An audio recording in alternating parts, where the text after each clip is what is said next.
ఏంటి sir me fans following? Thank you sir. అందరికీ ఒకళ్ళు ఇద్దరు మనవాళ్ళు ఉంటారు సార్. నాకు లక్షలాది మంది మనవాళ్ళు ఉన్నారు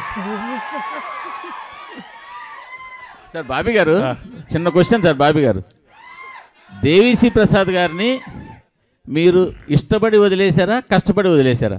అదే కాదండి, అదేం ప్రశ్న. మరి మీరు నేను ఇప్పుడు చిరంజీవి కాదు, తమన్ గారు వద్దు, ఆయనే చెప్పాలి. లేదు, దీనికి బెస్ట్ ఆన్సర్ ఏం తెలుసా? పాస్. అలా కుదురుతుంది కాదు సార్. మీరు బలవంతంగా వదలాల్సి వచ్చిందా, లేకపోతే ఇష్టపడి వదిలేరా? కాదండి, నేను 6 సినిమాలు చేస్తే 6 హీరోలు మారారు. కాదు బాబీ గారిని నేనంత మాత్రాన ఇప్పుడు నేనే ఇబ్బంది పెట్టా బాబీ గారిని. ఎందుకంటే నేను మీకు కాంట్రవర్సీ కావాలని ఆయన ప్యాక్సో ఇస్తున్నారు. అది కాదు, మీకు తెలుసు. కాంట్రవర్సీ కావాలని ఆయన ప్రయత్నిస్తున్నారు. ప్లీజ్ కాంట్రవర్సీ కాదు, అది సరైన ఆన్సర్ ఇచ్చారు. నేను ఇష్టపడి తమన్నా ఇప్పించాను చెప్పారు. కరెక్టే కదా. నన్ను తమన్నా దేవి అంటే నేను తమన్ అంటాను కదా, అలానే నన్ను అడిగారు తమన్నా దేవి అని తమన్నా నన్ను అయిపోయింది. అంతే, కరెక్టే. మీరే అది కాంట్రవర్సీ ఏం కాదు. కాదు ఒక డైరెక్టర్గా నన్ను అడిగా నేను చెప్తా. ఒక్కొక్క సినిమాకి, ఒక కథకి ఒక హీరో ఎలా ఫిట్ అవుతారో, సూట్ అవుతారో, అలానే టెక్నీషియన్స్ కూడా ఆ కథే కోరుద్ది. ఈ సినిమాకి తమన్ గారే కరెక్ట్ అని మీ టీం అందరూ భావించాం. సో తమన్ గారు ఈ సినిమాకి, ఇలాంటి సినిమాకి దేవి మ్యూజిక్ ఇవ్వలేరంటారా? మీకు మళ్ళీ కాంట్రవర్సీ కావాలి? కాదు, మీరు అంటున్నారు కదా, డిమాండ్ చేసి. కాదు తాతగారు, సారీ మూర్తి గారు, కాదు మూర్తి గారు, మీరు ప్రతి ప్రశ్నలోనూ వెతుక్కుంటే దానికి సపరేట్ సిటీకి పెడతాం. ఎందుకంటే ఒక సినిమా రాయడానికి ఎంత కష్టపడతామో, కాంట్రవర్సీ సైడ్ వస్తే మేము కూడా కొంచెం కొద్ది గొప్ప మీలాగా సపోర్ట్ చేయగలం. అది separate meeting.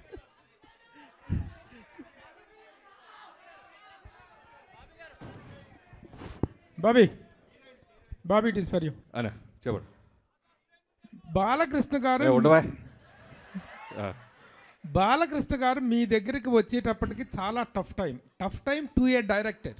In the sense, ఈ మధ్యకాలంలో బాలకృష్ణ గారిది సినిమాల పరంగా కానీ, రాజకీయంగా కానీ, షో పరంగా కానీ ఒక అన్స్టాపబుల్ ఇమేజ్, ఇన్క్రెడిబుల్ ఇమేజ్ అనేటువంటిది పెరిగింది.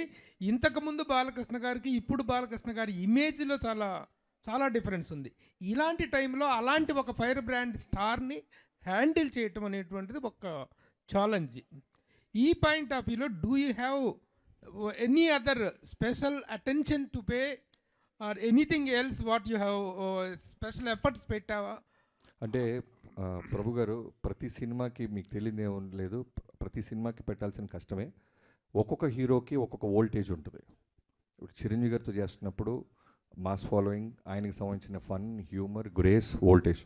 బాలయ్యబాబు అనగానే బాలయ్యబాబు గారి వోల్టేజ్ వేరు. అంటే ఇప్పుడు నేను చెప్పేది ఏంటంటే, ఈ మధ్య కాలంలో వచ్చిన వేరియేషన్ అంటే అంతకుముందు ఒక మాస్ ఇదిగా ఐడాల్గా ఉన్నటువంటి వ్యక్తులు ఈ మధ్య అన్స్టాపబుల్ వల్ల ఆల్ కేటగిరీస్ ఆఫ్ ఆడియన్స్కి రీచ్ అయ్యారు. నేను జనరల్గా మాస్ అంటే నాకు ఇష్టం, నా సినిమాలు మాస్గానే ఉంటాయి. బట్ అన్స్టాపబుల్ తర్వాత నేను అన్నాను, మీరు విన్నారో లేదో, న్యూ ఏజ్ ఆడియన్స్, కుర్రోళ్ళు, కాలేజీ కుర్రోళ్ళు, పబ్బుల్లో కుర్రోళ్ళు, స్కూల్స్లో. సో ఆయనకి బాలయ్యబాబు గారు అంటే ఒక సూపర్ హీరో అయిపోయారు ఇప్పుడు. సో వాళ్ళందరికీ నచ్చే మాస్ ఎలిమెంట్స్తో ఉన్న సినిమా తీసాం.